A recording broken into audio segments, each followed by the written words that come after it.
guys, how's it going?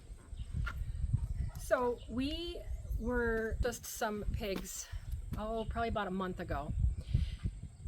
And you can see here that we have this old horse trailer here that's uglier than ugly, but the thing is solid.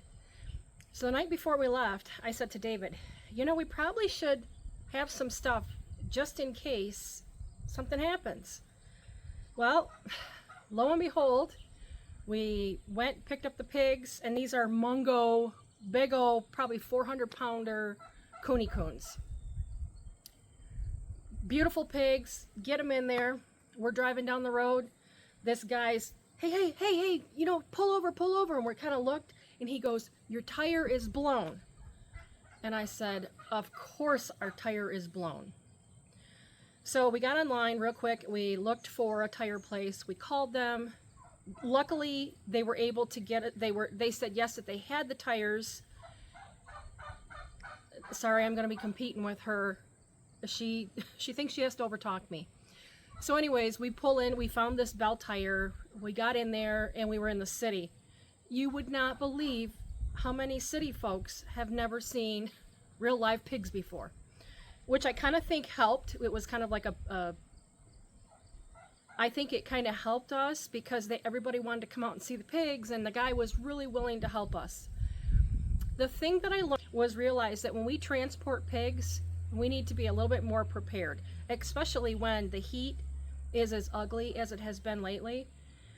These pigs do not sweat, so it's important for us, especially, you know, we're hauling pigs, to keep their health at the top of our priority.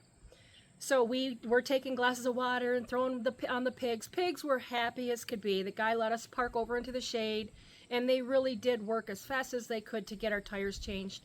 And we did. We got all 4 tires changed. We figured, you know, we're not going to monkey around with this again. We're going to try and combat anything before it happens. And the tires were a little bit older on the trailer, so, you know, it could happen to anybody. But the thing is we wanted to be prepared, the best prepared that we could be, to make sure that our animals got home safely. So after we got home, I started reflecting on the things that I thought we should have with us when we're hauling these animals. We do have some of the things that we do, but there was a few things that I missed that I thought, you know, it might be helpful if we have these. One of the things that I didn't have was a sorting board. Now we use, you can use anything. This is an old baby gate that I like. It's light enough, I can use this. It shrinks down small, I can expand it, so this works out great. So some sort of a sorting board or something to kind of help if I need to get the pigs out. One of the other things that we do too for getting the pigs in and out is I have this carpet, and I run this on the ramps so that when they're getting on and off, it just makes it a little bit more comfortable for the pigs. This I just store in the back of the truck. Some of the other things that we do is I have this tote that's ready to go at all times. We need to go take a pig to the vet, we need to go get a pig, we need to deliver a pig, whatever we're going to be doing. Everything is in here. I can just go in a flash, and I know the things that I'm going to need are immediately right into here. Now when we transport, I typically do not feed the animals. I try to hold some food because I don't want belly sickness. I don't want them puking in the van or in the back of the trailer. But again, a little bit. You can hear the ducks out there. Just enough, and a little bit of. All of our pigs know this sound, and boy, I can call them out from the middle of the field just by going like this. One of the other things too is melatonin. If I got a pig that's kind of going crazy back there, they're not happy, they're a little bit anxious, I will dose up with some melatonin. You probably want to talk to your vet to find out what they suggest for dosing for your pig. Probably a good idea too to kind of know the weight of your pig before you start dosing, but melatonin is helpful. I do have a first aid kit just in case we get hurt, we get scratched, whatever. Gloves are always important. The other things I do too is I have medical records of all of our pigs. Any of the pigs that we're going to be transporting, I've got documentation that I've got of the VCPR, that client, pet, whatever that is that you have established with your vet. your vet has stepped foot onto your ground on your farm and can verify that your pets are healthy. There's some different things that you have to do if you transport over state lines, so be sure to check for your area what those laws and those rules are. So far, we've only transported through the state of Michigan, so I know what our rules are here.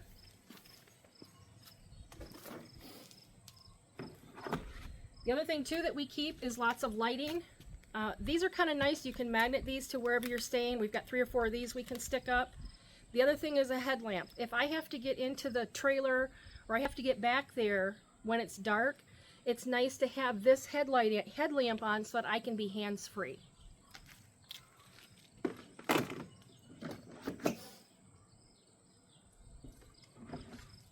Here's one of the other things that we invested in. This is a battery operated pump, and what I do is I just keep water in it, and I can take this in the back of the trailer and I can hose down pigs, I can give them a little drink of water.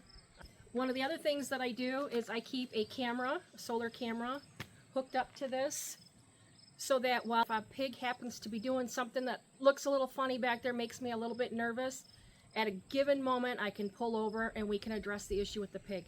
These particular cameras, if you charge it, like I just leave it charged and then grab and go, this I can hook up to the hotspot on my phone, so I'm able to see at any moment.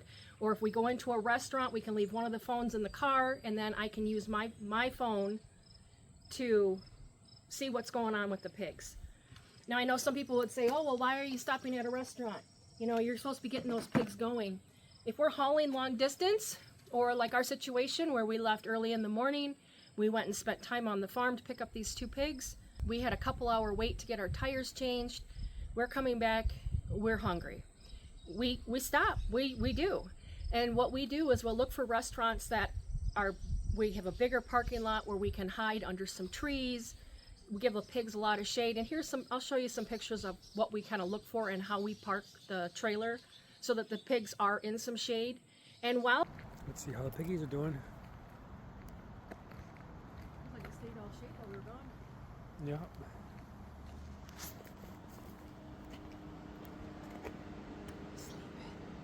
The piggies.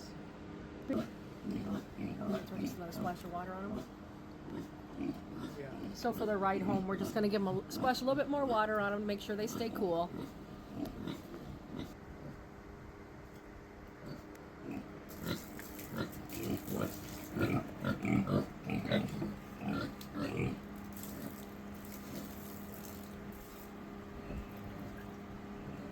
While we're doing that, and if we stop at all, if we stop at a rest area, if we stop getting the tires changed, stop for a restaurant, we have these Ryobi fans. We have 2 of them. We hook these up to there's a charger that you use like for your drills, and we can put these, one in the front, one in the back of the trailer. We hose the pigs down, and then we keep the fans going so that these guys have the breeze, they've got the water on them. We don't have to worry about them getting overheated. And when we do make a stop like this, we hurry up, we eat, we go to the bathroom, and we get back on the road so that we can get these pigs back on pasture, or we can get them to wherever they have to go. But these are great. And everything that we have on the truck is David's work truck. He's got it hooked up to solar. He's got all kinds of tools in there. He's even got it set up so that he can put a bed in the back of it. So his truck basically has everything that he needs in there. If we have a minor breakdown, if we have to spend the night somewhere, the truck is pretty much already set up. If for some reason we run out of the batteries for the Ryobi, which I think he's got, I don't know, 8 or 10 of those batteries in there, we shouldn't ever have to run out of those. He does have solar on the truck, so we could plug into that, keep these batteries charged, so we're constantly rotating the batteries. Again, that's worst case scenario. The other thing that we do too is I have these portable, if you can see it, we'll see if we can get it going. Listen. Can you hear that? So I can place one of these at either end. And again, I'm going to be parked in shade, so that's not going to work. But if I'm in a situation where I don't have shade and I need to get some air moving, I can strategically place these so that the sun hits this and these pigs have air moving. Also, if we happen to be stuck somewhere in the truck, same thing. We put this in the window, we keep that air moving. So we have this one. And then I've got a smaller one. And again, it's work out great. This one opens up, does the same thing.